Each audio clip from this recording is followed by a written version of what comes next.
Well, hey there folks, welcome back once again to the Hop House. It's Eddie here and it's time for another beer review. And you know what, it's a virgin beer review as well. If you've just found us here on YouTube, welcome along to the Hop House. We're called that because we like hoppy beer, we like house music. If you like either of those, or both, give us one of those. Give us a like, share and subscribe to this channel.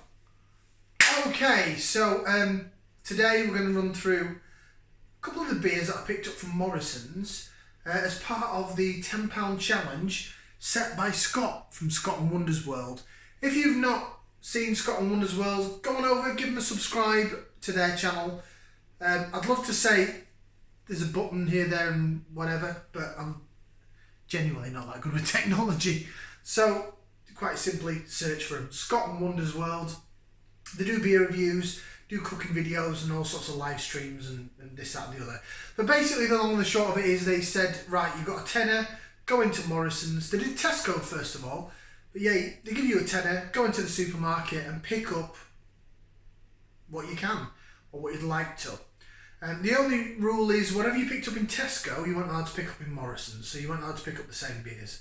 So my Morrisons, luckily here in Telford, is fantastic for craft beer. It has a shelf full of real ales and craft beers and all sorts of stuff. And Morrisons have jumped on the bandwagon that Asda started off, where it's 4 for the price of 3. But they've included it on everything. So they've included it on bottled real ales, they've included it on the little 330ml cans of craft beer and the 440s. It's a first for the 440s, I have to say. So thank you very much, Asda and Morrisons, for following suit. It just kind of gives us a bit more value for money if that's kind of what you want to do. Right, do you want to see what we're going to go ahead and review? Okay, so this is it's a brewery I've never heard of before either. So I'm kind of excited to try it. It's Shindigger Pale.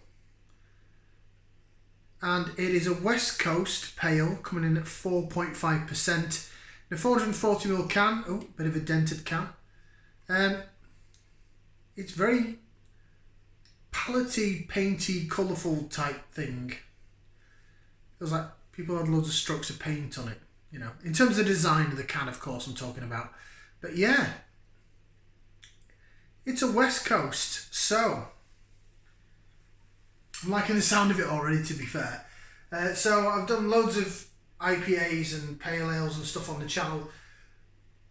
New England IPA, the East Coast stuff, all the cloudy, hazy, really fruit bomb stuff is all what's been in fashion for the past couple of years, but I think now breweries are starting to go more back West Coast. So stuff like the Marston's Old Empire IPA, Hobgoblin IPA, stuff that we have done earlier on in the channel. Beers that sort of got me into hoppy beer. So rather than being tropical, fruity and quite sweet, it's really pithy and bitter and wah. Let's get out onto the glass. So I'm using my Vocation glass for this one. It's got a bit Yorkshire on it there. A Vocation glass. So here we go. Get out. No. It may well be hoppy. It may well be hazy, sorry. But West Coast, I'd expect maybe only a tiny bit of haze and it to be more sort of see-through. Oh, I've got something that's floating in my beer there that I didn't really want there. Get out. So then your beer in the glass. Hold up to the natural light. There is a haze to it. Look at that. It's not overly, majorly hazy. There is a slight haze to it. There's definitely some light bleeding through at the bottom. Hoping you're picking that up on camera. I know I am. In these cameras. Yeah, doesn't look too bad really. Hold up to the natural light, yeah, definitely less sort of hazy. No sediment or anything I can see there, but there's little bits of carbonation, but not much going through. Right, oh, there it is, there's that plumbing. black thing. Sorry. Right. Should we go for some aroma? It's aroma time. Right, we're going to put that in there. So if you're new to these videos, this is where we give it a whiff. See what we can sniff. Oh, that smells dank and pithy. Grapefruit. Piney. There's no like mango or peach or anything in that. Not at all. That is grapefruity and piney and pithy. Smells rather wow. Yes. I just think it's one of them things like when I first tried my first few sort of New England IPAs, I really liked them. I was like, oh my god, there's all this flavour and da-da-da, and it's very fruity and juicy and stuff like that. But then maybe too much of one thing is a bad thing, you know what I mean? So then you sort of like go... A lot of breweries now are putting bitterness back in the beer. They're starting using the hops in the boil kettle rather than dry hopping them. And it's a hark back to how things were maybe 10 years ago. It's kind of good. I still think the New England IPAs will outsell this type of IPA in the general public, general consensus, because it's less offensive. Whereas this, I mean, Oakham Citra, for example. Oakham Citra was a beer that I couldn't stand when I first tried it. I remember a bartender recommending it to me years ago. I've told this story before. And it was just so wow. I was like, oh my god, what's going on? The old school Brewdog Punk IPA as well, when it was at 6%. Oh, what was all that about? But my palate's adjusted. I got used to hoppy beer. It was a flavour I really liked. But I've kind of got used to the New England stuff, which is less offensive, but it's more fruit juicy, and it's almost like having a smoothie, but you've got that little bit of bitterness as well, but it's not. There's nothing on the aftertaste in the back end. Right, I'm waffling. Let's go ahead and start scuffling. No. Bottoms up down the hatch. Cheers.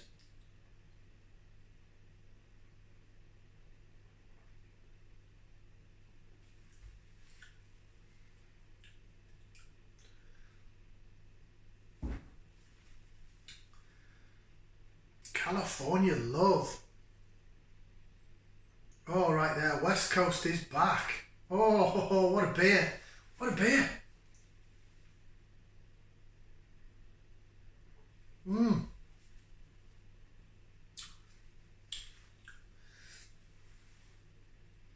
Oh, that's good. That's really good. That's really, really good. Oh, it smells so much now. Now I've drank a bit. Oh, it's so piney, a little bit of sweetness underneath. It's dank, it's resinous. Oh, it's good. It's West Coast to a T. Right. Excuse me. Let's go ahead and do some Laser Vision. Brought to you by the Hop House. Look at that. Hopefully you can see that and not my head.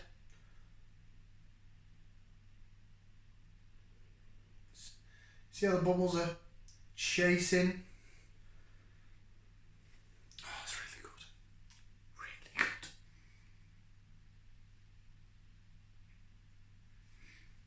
Mmm.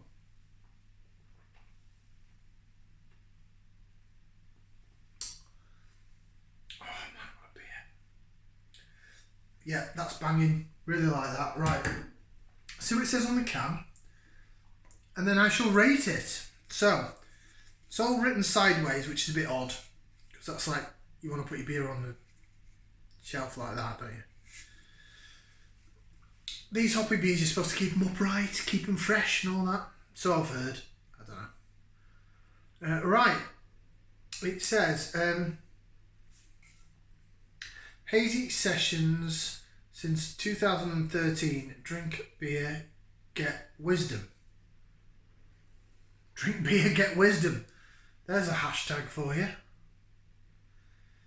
Enjoy the moment, it says. Shindigger was founded in 2013 by two mates selling homebrew at student house parties in Manchester. Our ethos is the same today as it was back then, making good times better with fresh, tasty beers. So they are from Manchester. For some reason, I thought what I'd read before, Shindigger was from like Newcastle upon Tyne way. Clearly not. Ingredients: water, barley, yeast, hops and wheat. Shindigger beer, Springfield Lane Industrial Estate, Salford, yeah, middle of Manchester. Doesn't say what hops are in the beer, bar that little spiel there that I've just read out. There. Get my head out of the way. It's not going to focus anyway, is it? Yeah, apart from that, not much else to say on the can itself. But, beer-wise, I think this is what I needed. I needed a good, solid West Coast jobber. It was £3 a can in Morrisons.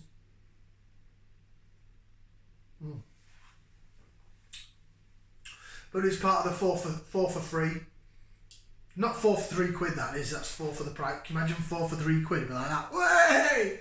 No, 4 for the price of 3. So you get the cheapest free, basically. Oh, so that aroma is amazing. And the taste follows through.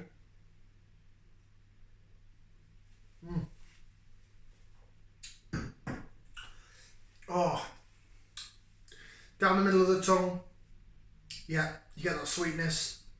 Down the sides of the tongue, piney, dank bitterness, grapefruit, pine needle, real wah to it. And then at the back end it just stays there. It's just like you've bitten into a pine cone or something. It's really nice and piney and hoppy and wow. Love that. Like it. Like it a lot. Right, okay, so rating wise, that's going to get... It's just right up my street, it really is. It's a West Coast, it's 4.5%, which is my sort of ABV. Excuse me, it's a bit carbonated though. Apologies. But it's right up my street ABV wise. It means I can drink a lot of it. It's going to have to get 2 thumbs up. I'm just considering how many feet to throw in the air. I'll give it 2 thumbs up and a foot. 2 thumbs up and a foot, so it gets 3 limbs out of 4. It's really good, but I have had slightly better. But take it how it is. It's 3 limbs out of 4, so I guess if I was scoring out of 10, it'd be something like an 8.5 out of 10. So it's a pretty damn good beer, but it's not, in the random words of Tina Turner, simply the best. Right. I'm going to enjoy the rest of that now. Thank you very much for watching. Like, share, subscribe. We'll see you again for another beer review right here on the Hop House. Ciao for now, people.